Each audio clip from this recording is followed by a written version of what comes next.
Olá, boa noite. O A Notícia entrevista hoje o líder do PR na Câmara, José Rocha. O deputado federal foi reeleito para o 7º mandato consecutivo pelo estado da Bahia. Ele é médico anestesiologista e seu partido PR, que hoje integra o grupo conhecido como Centrão, fará parte da base aliada do futuro governo de Jair Bolsonaro. Boa noite, seja muito bem-vindo, deputado. Boa noite, Amanda, e a todos que estão nos ouvindo e nos vendo. Obrigada pela sua presença, pela sua participação aqui no É Notícia. Deputado, o PR reuniu-se com o presidente eleito Jair Bolsonaro na semana passada e o senhor disse que o partido fará parte, integrará a base do governo. Aliás, foi o único partido que anunciou até agora que oficializou formalmente, fará parte dessa base aliada do governo Jair Bolsonaro. Por que essa decisão? Olha bem, o PR, Amanda, vai votar todos os projetos que forem importantes para o país. Nós vamos contribuir com a governabilidade. O importante é que o país entre numa estabilidade política e econômica e que nós possamos ter aí de volta os empregos, que nós temos aí esse número exagerado de desempregados. Nós temos que oferecer oportunidades, nós temos que dar segurança jurídica para que as pessoas tenham a oportunidade de obter mais investimentos no nosso país.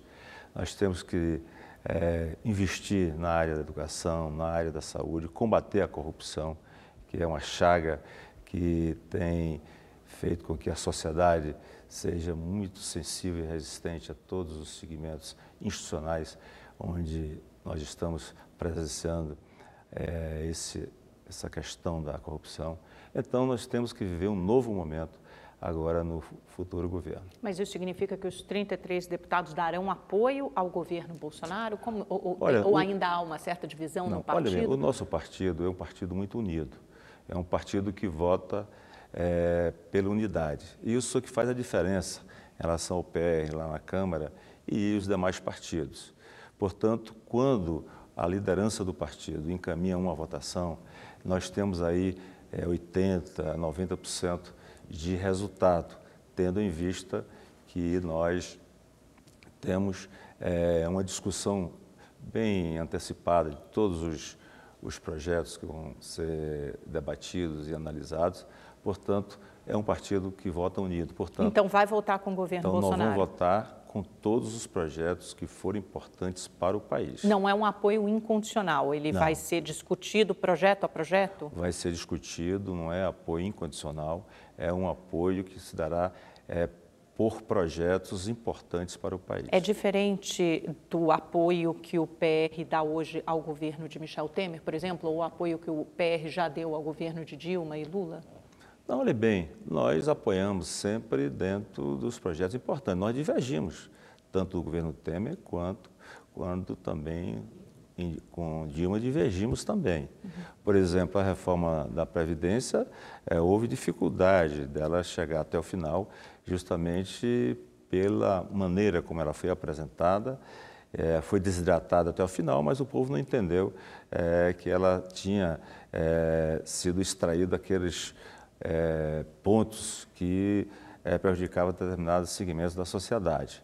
Então, nós divergimos. Nós não somos um partido que votamos cegamente, não. Nós discutimos e votamos naquilo que o partido achar que é o melhor para o país. Daqui a pouco eu quero voltar a esse assunto da reforma da Previdência, afinal de contas é um dos principais pontos aí que deve pautar logo o início do governo Jair Bolsonaro. Antes eu queria lhe perguntar o seguinte, o senhor falou um pouquinho, né? O PR integrou os governos Lula, Dilma, governo Temer e agora pretende dar apoio, ou em grande parte, em grande medida, ao governo Bolsonaro. São completamente diferentes, né? Estão em extremos do espectro político, né? Foi da esquerda, mais do centro-esquerda para a direita. O PR não corre o risco de ficar com uma pecha, ou não fica, isso não reforça a pecha de partido fisiológico?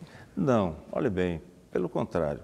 Nós somos um partido que temos a menor participação dentro do governo.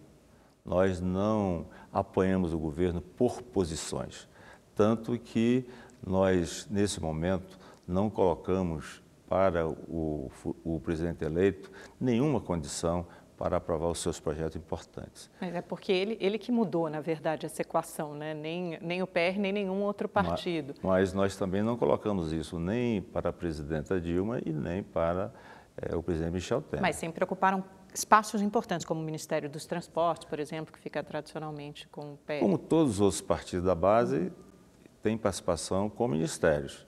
Isso não é uma coisa só do PR, mas são de todos os partidos. Sim, cada partido tem, às vezes tem o seu feudo ali. Porque foi oferecido aos partidos a indicação desses postos que, se nós formos analisar, o ministro dos Transportes é um funcionário de carreira do DENIT.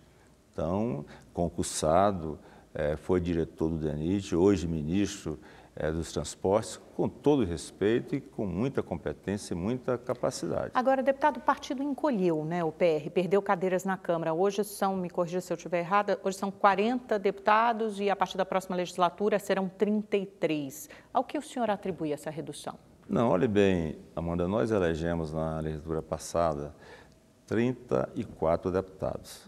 Com a janela... Aí houve a migração de alguns. Houve a migração e nós chegamos a 41, que somos hoje. 41, tá. Que somos hoje. Elegemos agora 34. Nós temos 33 eleitos e tem um que ainda está discutindo na Justiça Eleitoral. Provavelmente ele será considerado eleito. Então vamos para 34. E podemos chegar no final desse ano ainda com mais, alguns já migrando para o PR em função da cláusula de barreira. Alguns deputados que pertencem a partidos que não conseguiram ultrapassar a cláusula de barreira poderão migrar para o nosso partido e podemos cair em torno dos 40. Isso é a expectativa nossa. Uhum. Esse é o cálculo de vocês. Na eleição, o PR apoiou o Geraldo Alckmin, né? O Bolsonaro tentou atrair o partido para apoiá-lo, isso somaria acho que 40, 45 segundos, seria um tempo importante aí de rádio e TV para o Bolsonaro. Ele chegou a oferecer o cargo ao vice, Magno Malta, mas houve uma decisão ali do Valdemar Costa Neto, aliás, ele que fez esse pêndulo do Centrão acabar partindo para a candidatura de Geraldo Alckmin, não para do Ciro Gomes, por exemplo. Foi um erro? Não, não foi erro nenhum. O momento, né, nós tínhamos os partidos de centro, todos aliados com a candidatura de Alckmin, Geraldo Alckmin, que nós entendíamos naquela época, o partido entendia naquela época, que seria uma candidatura que poderia chegar bem sucedida até o final. Mas havia uma divisão interna, né? Alguns deputados pendiam mais para a candidatura do Bolsonaro, outros para do PT, até porque o PR já integrou a base aliada dos governos do PT, por exemplo. E nós temos... O PR apoiou a candidatura de Rui Costa na Bahia, que é o governador petista. Nós temos dentro do PR vários parlamentares que são da área da segurança. Nós temos lá militares, civis, e todos eles estavam alinhados com a candidatura de Bolsonaro. Portanto, não houve assim uma determinação do partido para que todos fechassem com Alckmin. Cada estado ficou à vontade para acompanhar o candidato do estado, independente do partido que o candidato pertencesse. No caso da Bahia, por exemplo, que você citou, Rui Costa, lá o PR na Bahia, nós ficamos com Rui Costa. Agora, eu acho que essa leitura ficou muito nebulosa para todos os políticos e partidos de uma forma geral. Acho que ninguém imaginava esse resultado, esse desenrolar, esse desfecho das eleições. Eu lembro de entrevistar muita gente, o próprio presidente da Câmara, Rodrigo Maia, outros líderes partidários. Ninguém apostava na candidatura de Jair Bolsonaro. Veio como uma surpresa para o mundo político. Não, olhe bem, a candidatura de Bolsonaro, ela não era assim tão surpresa em relação ao resultado. Se tinha ali uma... Todo mundo apostava que ela fosse naufragar com o início do tempo de rádio e TV. Mas ali, olha bem, teve uma polarização muito grande entre a candidatura de Bolsonaro e o PT, a candidatura do Lula. Então, houve essa polarização e os outros candidatos ficaram à látare, ficaram... à margem dessa discussão. É que isso foi sendo definido durante a eleição. Nenhum outro candidato conseguiu encarnar tão bem essa polarização quanto o Bolsonaro. Mas havia a expectativa de que talvez Geraldo Alckmin conseguisse, ou Ciro Gomes, mas de que alguém conseguisse representar esse centro, esse campo azul, como eles chamam. Olha, talvez se o Ciro Gomes tivesse sido apoiado pelo PT e não o Haddad, talvez a situação podia poderia ser diferente. Ele teria tido mais chance de derrotar o Bolsonaro, poderia ter tido mais exemplo. chance. Então, houve aí uma insistência do PT de ter um candidato realmente do partido, e o Bolsonaro encarnou não só a sua posição que ele defendia da família, que defende, né, da família, da segurança pública, como também aqueles que ficaram meio arredios em relação ao PT não ter dividido essa questão com o Ciro Gomes. Parece que toda a política tradicional fez um erro de leitura e agora está precisando recalibrar, né, o radar, recalibrar a interpretação de todo esse cenário político. O que o senhor acha que muda com a chegada de Bolsonaro ao poder, com o início do governo dele? O que muda na política, na forma de se fazer política? Olha bem, ele já mudou, né, essa forma de fazer política na sua própria campanha, utilizando as redes sociais. E continua, como presidente eleito, fazendo todas as suas decisões, tomando todas as suas decisões através das redes sociais, anunciando através das redes sociais. Isso é um novo momento, não tenha dúvida, né, de se conectar o político com o eleitor. Então, nós estamos vivendo um momento todo diferente do que vivíamos anteriormente. Portanto, eu entendo que nós vamos ter, na próxima legislatura, um Congresso totalmente diferente do Congresso que hoje está posto para a população. Os políticos tradicionais estão prontos para essa mudança? Porque a gente estava até conversando antes da entrevista começar, antes da gente entrar no ar, que metade do Congresso foi renovado. Então, a gente vai ter basicamente metade do Congresso de deputados recém-eleitos e metade de uma política, da chamada velha política, entre aspas, de políticos mais tradicionais, como o senhor, por exemplo, que vai entrar no 7º mandato. Como é que vai ser essa convivência, esse diálogo? Quer dizer, o senhor, como político tradicional, está pronto para esse novo momento, para esse novo Congresso? Com certeza, estou pronto. Eu já advogo isso há muito tempo. Eu acho que nós temos que mudar as nossas práticas de fazer política. Nós temos um Congresso totalmente renovado. Na Câmara, são 47% de renovação. No Senado, 85% de renovação.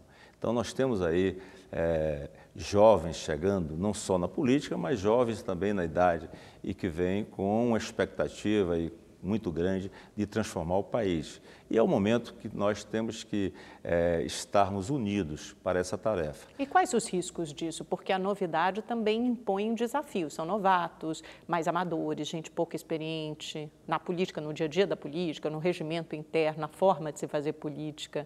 Mas, olhe bem, nós temos que acreditar no jovem. Eu acho que nós somos uma sociedade que temos que acreditar muito e dar oportunidade aos jovens. Nós temos aí deputados eleitos e deputadas eleitas que vêm com muita vontade de servir ao país, de ampliar esse debate, de colocar as suas ações com a maior transparência possível. É um momento que a sociedade está cobrando muito das instituições, não só do Congresso, cobra dos tribunais, cobra do Executivo, e nós temos que estar sintonizados a esse momento. É um momento importante, porque o país tem uma chance agora de mudança, ou, senão, nós vamos continuar naufragando aí nesse mar revolto e fica difícil para a sociedade brasileira. Nessa reunião que o PR teve com o Jair Bolsonaro na semana passada, ele disse especificamente que vai terminar com toma lá da cá? Ele usou esse termo na reunião? Usou. Ele usou esse termo, diz que o governo não vai ser nos modelos tradicionais, que vai acabar com toma lá da cá, e convocou a todos nós a estarmos unidos e procurar ajudar o seu governo, porque vai ser um governo que o povo vai ser muito bem atendido. E na medida em que nós, parlamentares, participamos dessa caminhada, com certeza as nossas ações serão reconhecidas lá na ponta, ou seja, nos municípios que nós representamos. Esse discurso é todo muito bonito na teoria, mas eu tenho dúvidas de como isso vai ser feito na prática. Se você vai substituir esse modelo que substituiu desde o governo Fernando Henrique Cardoso, o presidencialismo de coalizão, por qualquer outra coisa, o que vai se colocar no lugar? O que é essa outra coisa? Que outro modelo é esse? Olha bem, eu acho que nós temos que ter a consciência, Amanda, de servir o país sem nos servirmos. Eu participei de um governo na Bahia por 2 legislaturas, na época de Antônio Carlos Magalhães, onde o deputado não indicava nada no governo dele. No entanto, os técnicos que ele escolhia para ser seus assessores e secretários atendiam a todos nós na base. Então, nós ficávamos satisfeitos e o resultado era um resultado positivo.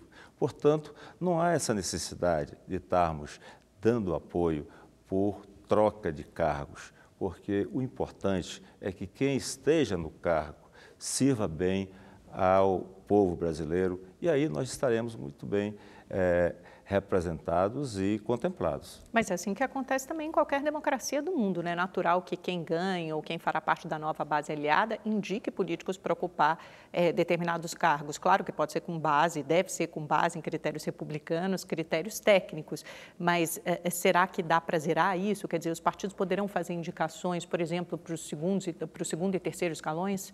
Olha bem, certamente que o presidente vai discutir com os partidos sobre a maneira como ele quer conduzir essa relação entre o governo e os partidos. Lógico que o nosso partido, por exemplo, o PR, não vai colocar nenhuma imposição ao presidente da República em termos de cargos, não vamos. Nós vamos, sim, dar o nosso apoio lá na Câmara dos Deputados, no Congresso, aqueles projetos que a bancada achar que é interessante para o país. Então, nós não vamos, de maneira nenhuma, estar fazendo esse tipo de pressão ou de colocação para o presidente em termos de cargos.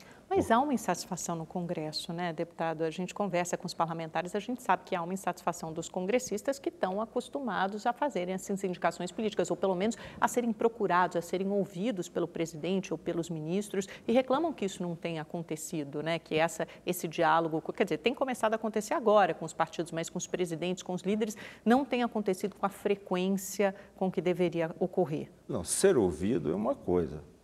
Agora, você exigir do presidente que ele atenda a determinadas posições de colocações é diferente. Mas o senhor acha que o presidente ouve os parlamentares, precisa ouvir mais, vai precisar lidar mais com os partidos? Com certeza, o presidente vai precisar ouvir todos os parlamentares, vai precisar ouvir os partidos, porque os parlamentares são filiados a partidos e eles seguem uma orientação partidária. Então, essa coisa de negociar com bancadas temáticas não dá certo? Com certeza não vai dar certo. O presidente vai ter que conversar com os partidos, mostrando aos partidos qual é a importância de cada projeto. E os partidos vão reunir as suas bancadas e discutir com as suas bancadas. Vai ser um novo momento, Amanda, eu não tenho certeza. Não, é que custa acreditar que vai mudar da água para o vinho, né? Que uma relação que era baseada no toma lá da cá, na troca por cargos e verbas, de repente vai ser totalmente ressignificada para uma relação baseada apenas no poder do convencimento e da persuasão. Vai ser maravilhoso se der certo, se for assim. Não é do poder do convencimento só. É no poder de demonstrar que aquilo é importante para o país. Na medida que você coloca uma reforma da Previdência, que ela seja importante para solucionar os problemas de déficit, não tenha dúvida que os parlamentares vão votar, independente de ser oferecido cargo esse ou cargo aquele. É que normalmente a reforma da Previdência é importante para muitos, principalmente para o governo e para as futuras gerações, mas também cria muitas arestas a parar com quem sofrerá, por exemplo, o funcionalismo público, o próprio Poder Judiciário, o Ministério Público, com as mudanças propostas pela reforma da Previdência. Mas olha bem, se essas mudanças vierem em benefício do próprio funcionalismo, do próprio funcionário, que entender se não houver essas mudanças, eles vão ficar sem receber o seu salário, essa conscientização é importante. É o discurso que tem que ser ajustado, né?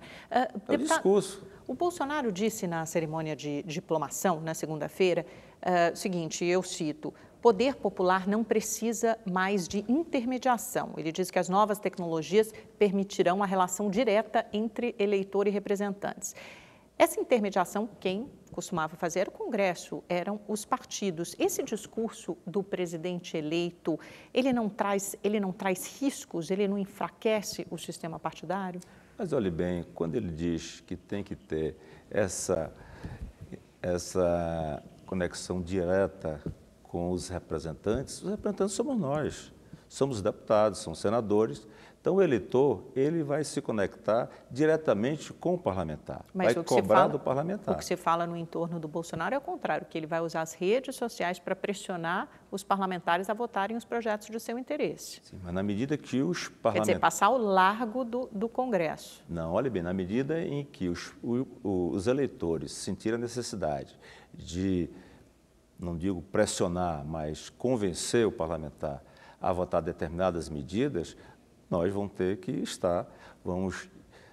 ter que estar conectado com essa posição do eleitor, senão nós não estamos representando o eleitor. Uhum. O presidente Bolsonaro disse nessa reunião quem será o grande responsável pela articulação política, quem fará essa interlocução. Será o ministro Onyx Lorenzoni ou o general Santos Cruz, que foi nomeado para a Secretaria de Governo? Olha, o contato do governo com o Congresso será com o ministro Onyx Lorenzoni. Isso já, o presidente deixou isso claro? Deixou claro. O general Santos Cruz fará a interlocução com os entes federados, ou seja, com os municípios, com os estados e com o Distrito Federal. Uhum. E essa divisão parece razoável para o senhor? Parece razoável, eu acho que é razoável, porque o ministro Onyx vai ficar com uma tarefa muito grande, né, de ter que atender a todos os parlamentares, encaminhar os pleitos para os ministérios, aqueles que foram de interesse dos parlamentares dos municípios. Na verdade, ele não teria assim um espaço maior para também dar esse atendimento aos entes federados. E como será esse trânsito do deputado Onyx no Congresso? Porque ele já gerou algumas inimizades no passado, quando apoiou o projeto das 10 medidas anticorrupção. Os parlamentares reclamavam que ele não ouvia, não incluiu pontos propostos pelo parlamento. Como é que fica essa relação agora? Olha, ele é um deputado, né, de vários mandatos. Ele chegou lá na Câmara um mandato depois de mim. Então, foi líder do partido, do PFL. Então, ele conhece bem a Câmara dos Deputados, conhece bem os parlamentares, conhece bem o Senado. Então, eu não vejo dificuldade nenhuma dele estar bem sintonizado com os seus colegas lá na Câmara, no Senado, para poder fazer essa interlocução e atender dentro do nível do possível. Não se pode fazer aquilo que realmente seja impossível, mas dentro do possível ele vai tentar resolver e o parlamentar vai entender. O que é possível fazer, se faz. O que não for possível fazer, não se faz. E que tipo de demanda, né? Como é que fica essa relação? O deputado chega, pede alguma coisa para o seu estado ou para o seu município? Será nesses termos? Será no termo dos deputados levar para o governo quais são aquelas demandas, tanto do Estado, do governo do Estado, que pode utilizar os parlamentares da base do Estado para fazer esse tipo de intermediação, como também os municípios, onde todos os parlamentares têm as demandas dos prefeitos para obras importantes no seu município e que serão levadas ao governo para que o governo possa, dentro do seu orçamento, atender. Um general, mesmo que ele fique com essa parte dos municípios e dos estados, fazer essa interlocução, um general responsável por essa articulação política chama atenção? É um nome mais apropriado? Ele não tem nenhuma experiência prévia com o Congresso, né? Participou de missões da ONU no Haiti, no Congo, é tido como general experiente, bem-sucedido na sua área, mas não tem exatamente uma experiência política com o Congresso em Brasília.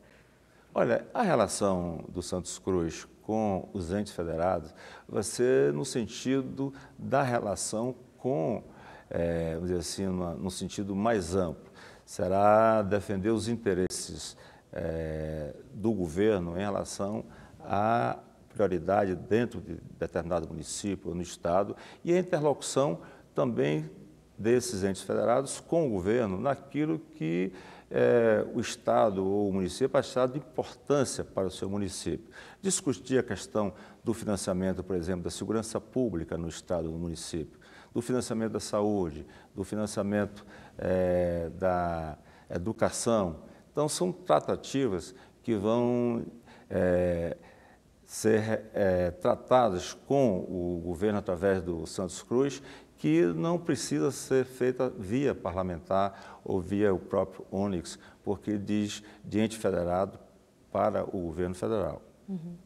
O PSL, o partido do presidente eleito, Bolsonaro, tem dado demonstrações de uma relação interna um pouco caótica. No final da semana passada vazaram conversas de WhatsApp que acho que espantaram e assustaram a todos, né? Os jornalistas, certamente aos políticos, né? Ficou esse burburinho em Brasília, uma discussão entre o filho do presidente eleito, Eduardo Bolsonaro, e a deputada eleita Joyce Hasselmann, até com uma troca ali, palavras de baixo calão. Quer dizer, isso não é um termômetro do que pode ser o Congresso, com um partido, por exemplo, que tinha 8 deputados depois da janela partidária, passou a ter 52, provavelmente será a maior bancada da Câmara depois dessa migração, fusões por causa da cláusula de barreira. Não é um sintoma de que pode haver muita bateção de cabeça nesse início do governo Bolsonaro? Olha bem, essa é uma questão do PSL. Eles têm que se ajustarem lá dentro do seu partido, como nós nos ajustamos dentro do PR. Então, Mas é diferente, né? O PR tem deputados muito mais experientes e o PSL é basicamente um partido de deputados novatos. Se não me engano, dos 52, 38 cumprem um primeiro mandato. Quer dizer, tem muita gente inexperiente. Até mais, né? Mais de 38. Mais de 38, então pronto. Então, mas aí eles vão ter que se ajustar. Aí a liderança do PSL é que vai discutir com os seus liderados e aí colocar isso dentro de um caminho que seja o caminho normal, né? E essa era a discussão, né? Quem seria o líder? Essa é a discussão, mas aí eles vão ter que resolver o problema deles lá no PSL. O senhor acha que o governo terá problemas nesse sentido, por causa da inexperiência de muitos deputados? Isso pode levar a uma bateção de cabeça, ou pode levar a uma tramitação mais lenta dos projetos, até que todos esses deputados tenham conhecimento do regimento interno, tenham um pouco mais de experiência. O senhor vê isso causar algum tipo de conflito ou de ruído logo nessa largada? Olha, esperamos que não, viu, Amanda? É o que a gente espera que não. Agora, ruídos podem acontecer. O que o governo vai ter que escolher um líder do governo na Câmara, né, um líder do governo no Senado, no Congresso, e que deve ser uma escolha, entendeu, que venha de pessoas que tenham experiência, né, e que venham fazer aí essa intermediação, essa interlocução com os parlamentares diretamente, com os partidos e com o Onyx Lorenzoni. Então, aí, essa escolha tem que ser uma escolha realmente de pessoas que saibam lidar bem com esses novos que estão chegando, entender bem essas colocações que vão ser postas pelos novos e acalmá-los naquilo que for necessário.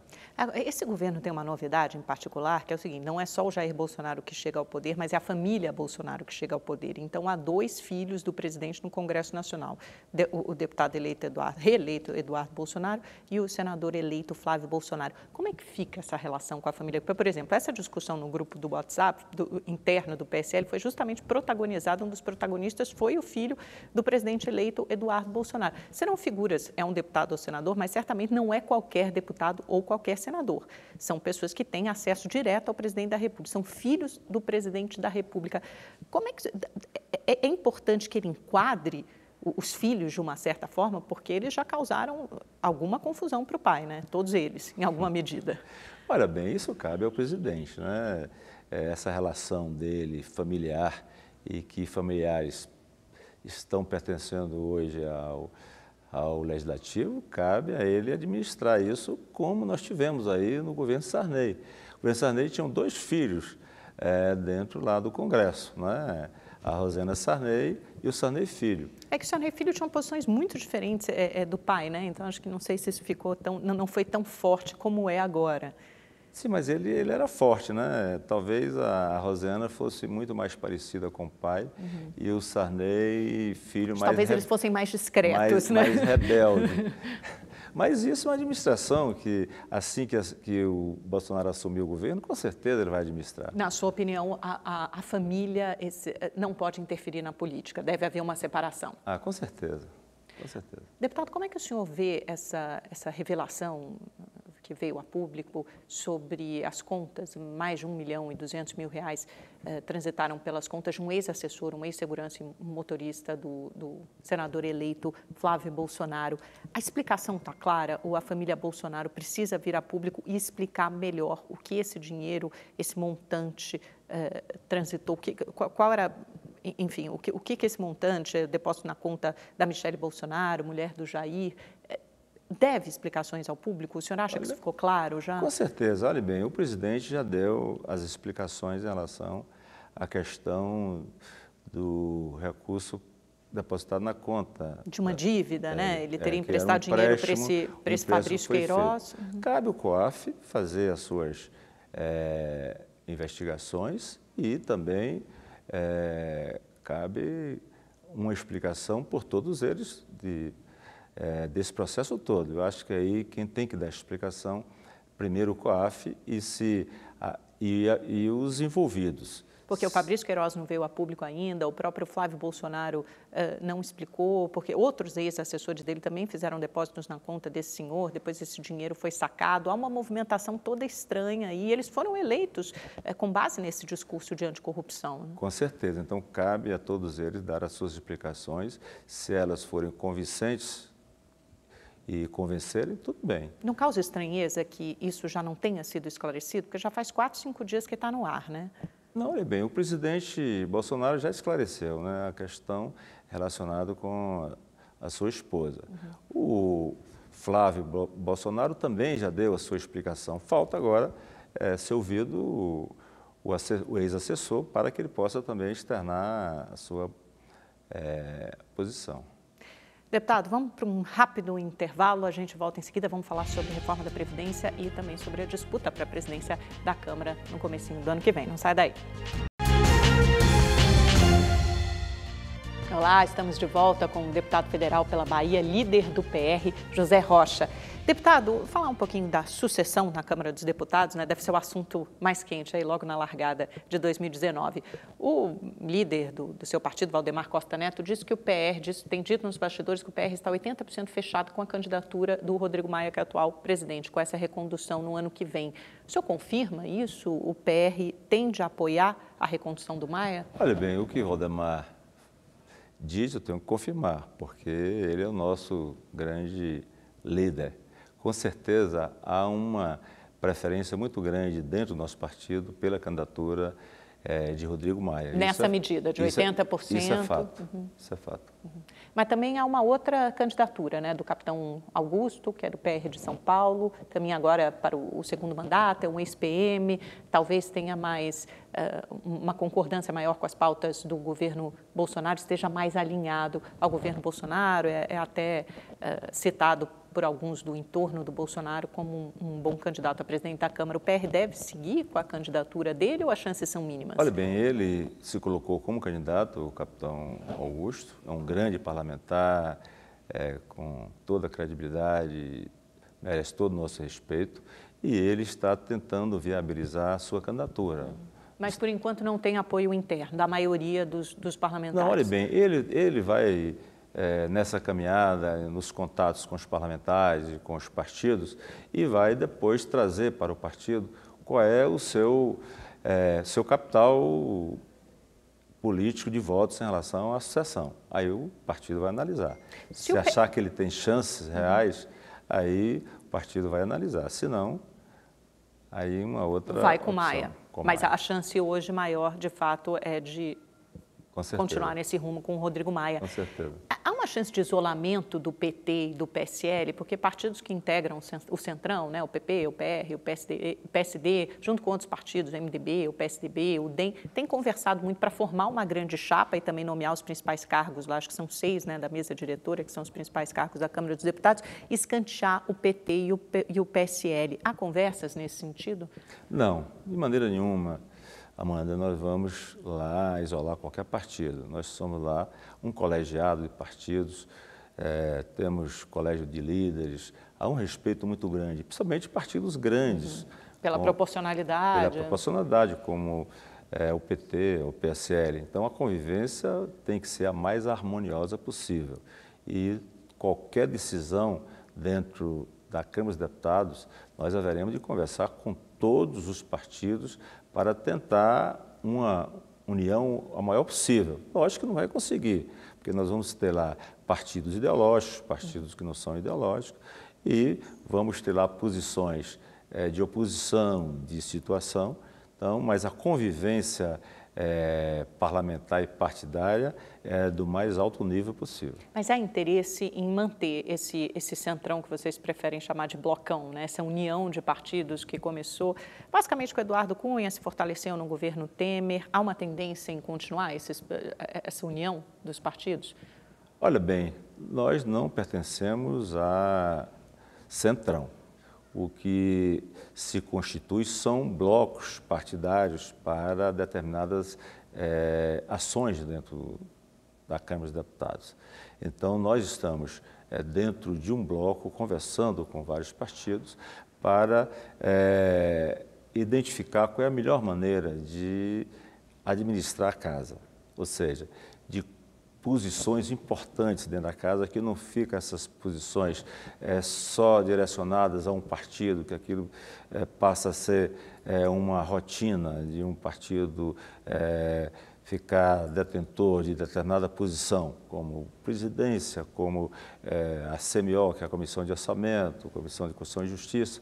Então, no sentido de um entendimento para um rodízio dessas posições. E os grandes partidos poderem ter a oportunidade de participar desses cargos lá dentro da Câmara. É que sobraram poucos grandes partidos, né, deputado? A verdade é que agora é uma Câmara basicamente constituída de partidos médios. Muitos perderam cadeiras, como o MDB, por exemplo, o PSDB, foram reduzidos basicamente à metade. Então é interessante que vocês formem essa união, esse blocão, né, essa união de partidos, até para que vocês tenham mais força na ocupação de cargos e até nessa relação, nessa interlocução com o governo, não ser atropelado pelo governo. Né? Na verdade, nós somos 8 partidos, né, que considerados partidos grandes, de 28 deputados até o maior, que é o PT, aí se soma aí 8 partidos. Com esses 8 partidos, nós temos condições de ocupar todos os espaços importantes dentro da Câmara, dentro de um rodízio que não fica aquela disputa de um partido com o outro por determinada posição.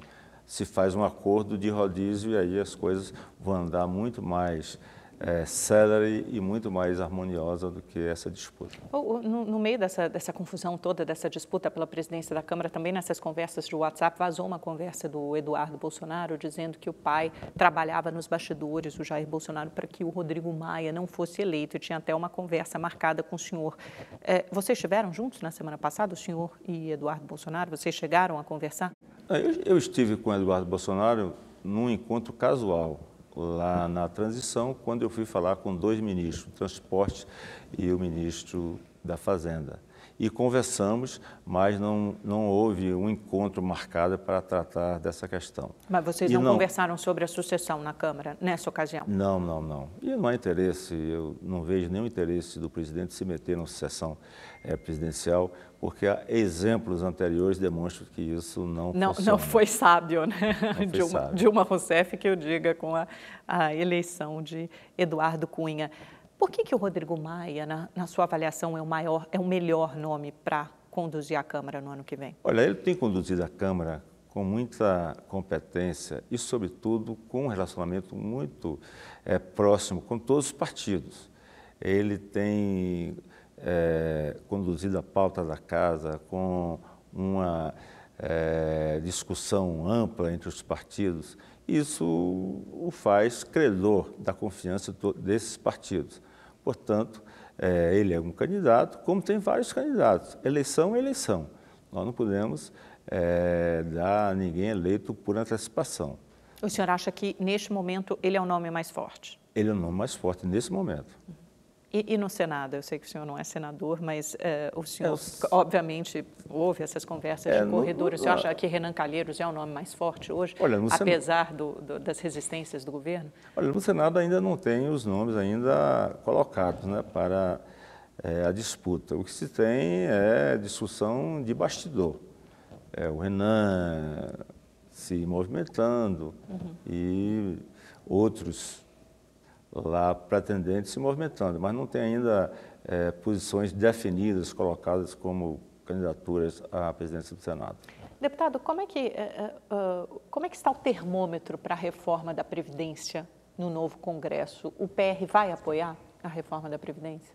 Olha, com certeza nós haveremos de apoiar as reformas importantes para o país.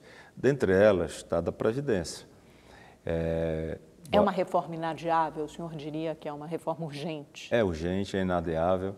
O governo tem que realmente se debruçar em relação a esta reforma. É uma reforma que ele vai ter que conversar muito com os partidos, ele vai ter que também esclarecer muito bem a sociedade do seu projeto.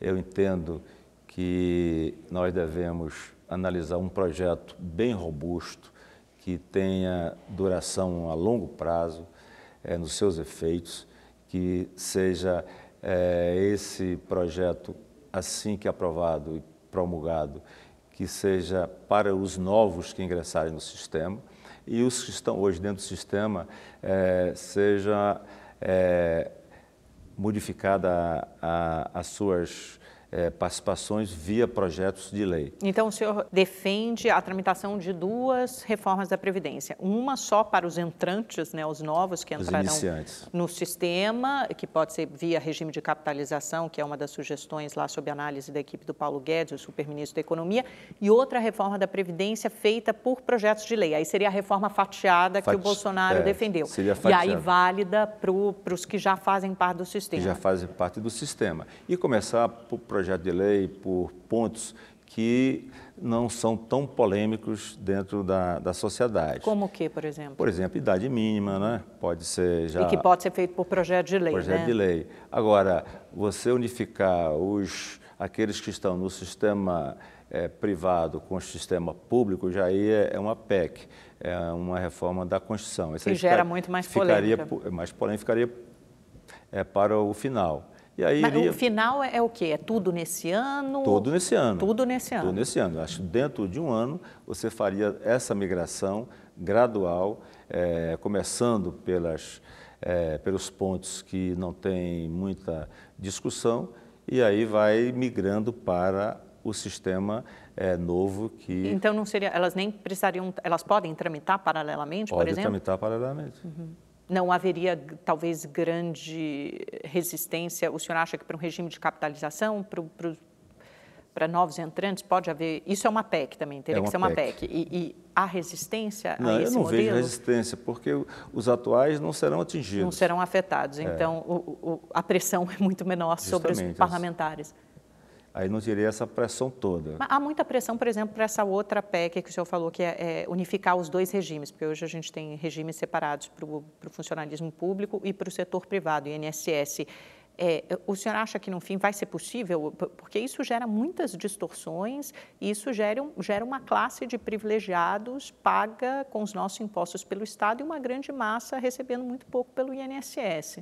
Por isso que eu entendo que deve ficar para o final, para não contaminar a discussão dos outros pontos. O problema aí é o lobby do funcionalismo público. Vai ter um lobby do funcionalismo público, ele vai ter que enfrentar a questão, por exemplo, também dentro da própria corporação militar.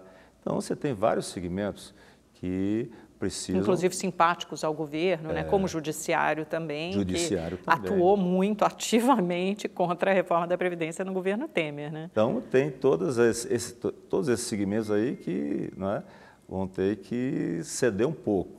E aí, com certeza, tem que ter aí um certo esclarecimento à população e uma discussão dentro dos segmentos para demonstrar que o momento exige essa mudança. Isso requer uma sintonia muito fina e principalmente um consenso grande dentro do governo e uma capacidade de articulação, de interlocução com o Congresso muito grande, porque são todos temas espinhosos e impopulares, não sei se terá tanto apoio nas redes sociais. O governo Bolsonaro está preparado para tocar, os seus articuladores, a sua linha de frente de articulação política está preparada para tocar esse tipo de projeto? Se não está, Amanda, tem que estar, porque esses projetos, como você acaba de falar, eles são bastante sensíveis, né, aos segmentos que são atendidos. Então tem que ter muito cuidado, tem que ser uma interlocução muito bem feita para que haja um convencimento e um apoiamento para que elas possam ser aprovadas dentro do Congresso. Porque não é fácil, é difícil, mas não será impossível. Nós temos que enfrentar. Vamos então para o nosso pinga-fogo, deputado, finalzinho da entrevista. Eu falo uma palavrinha e o senhor responde com uma palavra, uma frase curta. Regime militar? Olha, não. Nós temos que pensar no regime democrático. Escola sem partido? É uma questão ideológica que eu prefiro estar fora dessa discussão. É urgente? Não. Estatuto do Desarmamento? Eu acho que sim. Flexibilizar o Estatuto do Desarmamento, revisá-lo? Flexibilizar. Permitindo posse ou porte de armas ou só posse? Porte de arma. Direitos humanos? Isso é fundamental, né, para que nós possamos ter uma sociedade mais solidária. Prisão após segunda instância? Eu acho que temos que mudar a Constituição. Rodrigo Maia? Rodrigo Maia é um grande presidente da Câmara dos Deputados. General Hamilton Mourão, vice-presidente eleito? Também uma pessoa de importância no governo Bolsonaro. Valdemar Costa Neto? Um grande líder partidário. Dilma? Dilma, houve acertos e desacertos. Os desacertos foram maiores e ela teve que sair. Lula? Lula, um grande líder brasileiro. Temer? Temer, um presidente que soube conduzir um mar revolto de muita dificuldade e está chegando ao final, eu acho, com mais aceitação do que o início que ele teve. E Jair Bolsonaro? É uma grande esperança. Deputado, muito obrigada pela sua participação no É Notícia. Foi um prazer recebê-lo aqui em São Paulo. O senhor é da Bahia, veio para São Paulo, já estava em Brasília, né?